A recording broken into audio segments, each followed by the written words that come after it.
আজকে রান্না করলাম আমার ফেভারিট একটা খাবার, মানকচু বাটা। তো মানকচু বাটার জন্য আমি মানকচুটাকে মিডিয়াম পিস করে কেটে নিয়েছি, যাতে মিক্সিতে দেবো ওই জন্য মিডিয়াম পিস করে কেটে নিয়েছি এবং ধুয়েও নিয়েছি।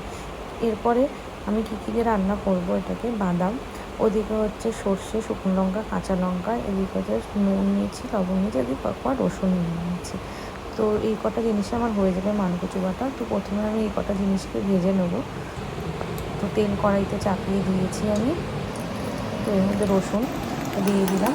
রসুনটা হালকা ফ্লেমে ভেজে নেবো, আর একটু কাঁচা কাঁচা গন্ধটা যাতে না আসে। একটু শুকনো লঙ্কা ভাজবো, তার সাথে কাঁচা লঙ্কাও ভাজবো। কারণ শুকনো লঙ্কাটা ভাজা করে কাঁচা লঙ্কাটা তো না ভাজলেও হয়, অনেকে কাঁচাও দিয়ে দেয়। আমি তাও হালকা একটুখানি ভেজে নিয়েছিলাম। তো এখানে কাঁচা লঙ্কা হালকা বেশি না ভাজলেও হয়। তো এবার আমি এটাকে ভেজে তুলে নিলাম। এরপরে সর্ষেটাও আমি হালকা ফ্রাই করবো, বেশি ফ্রাই করবো না। তো সর্ষেটাকেও আমি তুলে নিলাম। এরপরে মিক্সারতে দিয়ে দেবো কচুগুলো। তো কচুগুলো একটা করে মিক্সিতে দিয়ে দিলাম। দেওয়ার পরে এর মধ্যে বাদাম দিলাম,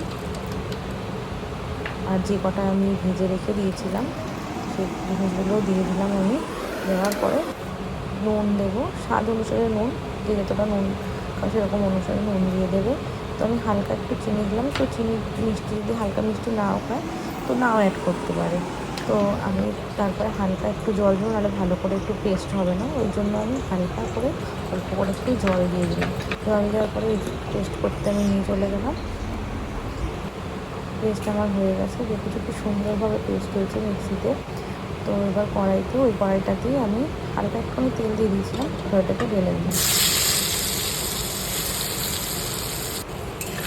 এবার আমি এই তেলটাকে খুব ভালোভাবে বাটাটার সাথে মাখিয়ে নেব, যে তেলটা পুরো কচুটার মধ্যে মেখে যায়।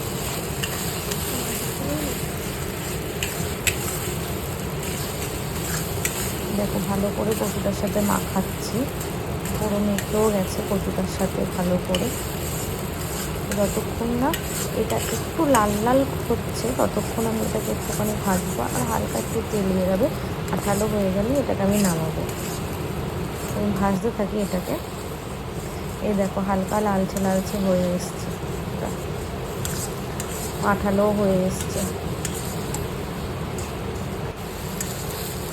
আমার ভাজা প্রায় কমপ্লিটই হয়ে এসছে, পুরো আঠালো হয়ে গেছে পুরো।